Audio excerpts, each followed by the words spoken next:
I love speaking with big audiences, such as yourselves. It's just great, just meeting people really, and I'm going to get pissed later tonight, so whoever fancies joining me, I'm up for it. Yeah.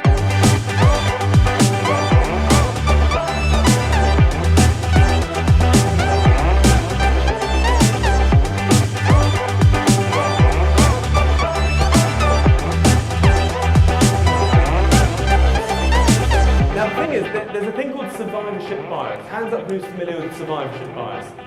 Okay, a few. Yeah, that's quite normal. Not many people are aware of survivorship bias. Now, what this does is basically it focuses on the highlights, the winners out there, the unicorns, right? And you'll see, this is, I found quite funny. You would all agree that this is really bad advice, yeah? This is pure piffle. Yet, you'll see loads of people like that, and that's what survivorship bias is. I mean, if there's, 7 billion people on the planet, yeah, there's going to be quite a few people that make it doing really silly things. And I want to, first of all, everyone should be aware of survivorship bias whenever you're seeing people on stage. But what I want to basically share with you is that even though I'm aware of survivorship bias, I want to know that where I've got to is not fluke. And the reason being is that I mean, casinos are a very good industry, or good business to have, because the maths and probabilities and stats and odds are in your favour, right? Even if it's 51% in their favour, casinos never lose.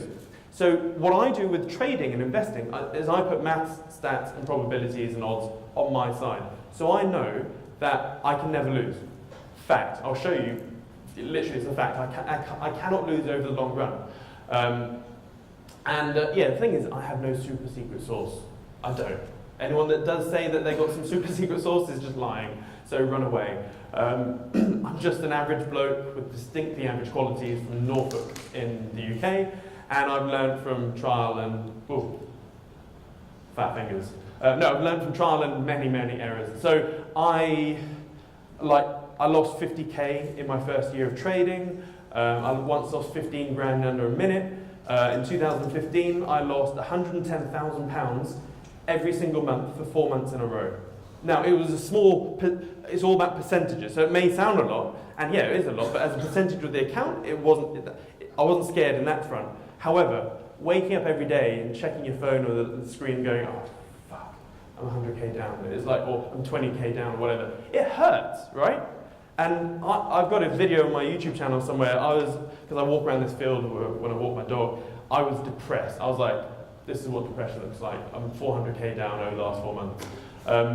And the thing is, the only reason I kept on doing what I was doing is because I knew that maths was on my side. I was like, where the fuck are you, maths? I need you. But I kept doing what I was doing, and then December, January finally came back in. So when you have maths on your side, you can have conviction in what you do.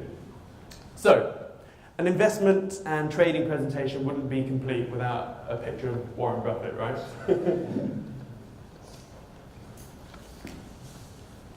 Everyone loves slinging around Warren Buffett quotes. But I know Warren Buffett more than anyone here. I've read all of his books. I've studied the crap out of him. And for every quote you can find of him, I can also find a quote that contradicts what he said. So the thing is with billionaires, ignore every single thing that they tell you, okay? With billionaires, you have to watch what they do, okay? What they say and what they do, completely opposite. Completely opposite. Watch what they do, watch where they're moving into, what industry they're moving into, where their money is going. If you look at Warren Buffett, he basically helps the whole paradigm shift of, invest in the markets and buy stocks, blah, blah, blah. What's Warren doing? He's getting the frick out of stocks at the moment. He's going to cash and he's going all into tangible stuff, commodities. He bought the Santa Fe railway line. Why did he do that? That's the most physical thing you can do, buying a freaking railway network. Well, it's to connect all of his mines around the San Diego area. Interesting. And that's why, China, very clever nation, very clever. They are buying the world right now, just for the resources. But anyway, you don't need to be like him to be profitable on the markets. That's all I want to say. If you remember nothing from today, just realize you don't need to be him. He is the Usain Bolt on the 100 meters track, right? Look at that. Runs it in 9.5 seconds, and he's like, yeah. But the thing is, you don't need to be Usain Bolt. Hell, you don't even need to be that guy who came last. Let's take it down a notch. Let's look at amateur racing. You don't need to be that guy who came last, or probably that guy. You don't need to be anyone. Now, even on the amateur racetrack, these guys are pushing out sort of 10-second 100 meters, 10 to 13-second 100 meters, right? These are fast, would you not agree? They're fit, you can see they're buff, he's really putting loads of effort in. Like, these are fast guys. You do not even need to be like these. And so that led me to a question. I was like, I wonder what the world average for the 100 meters is. You know, we have 7 billion people on the planet. There's going to be a big chunk of them, like babies and old people that can't even do 100 meters. There's going to be a lot of Americans, sorry for the Americans here, which are, can I say fat? Yeah, they're fat people. There's going to be loads of people like that can't even do it. So I did a bit of Googling, like you do, YouTube, and I was like, what is the average? And I found this cool video. There's a lot of people in here that say they can run faster than me, can break my record. Who was it? Was it you? You're the one. Yeah, I'm gonna give it my best. All right, do you have a running background at all? No. Take your mark, get set, go!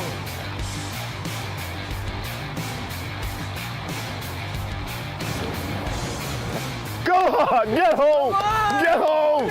Drag those arms, drag those arms. Ah! 23 seconds.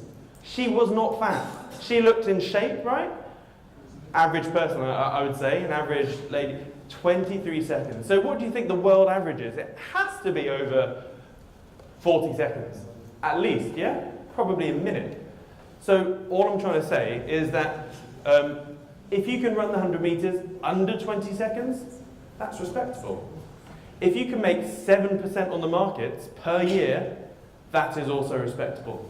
You don't need to be Usain Bolt, Warren Buffett, or any of these big wigs. Just churn out 7 to 10% per year, and that is good, okay? So you don't try and like shoot for the moon. Do not try and double your account overnight. That's when you'll lose money.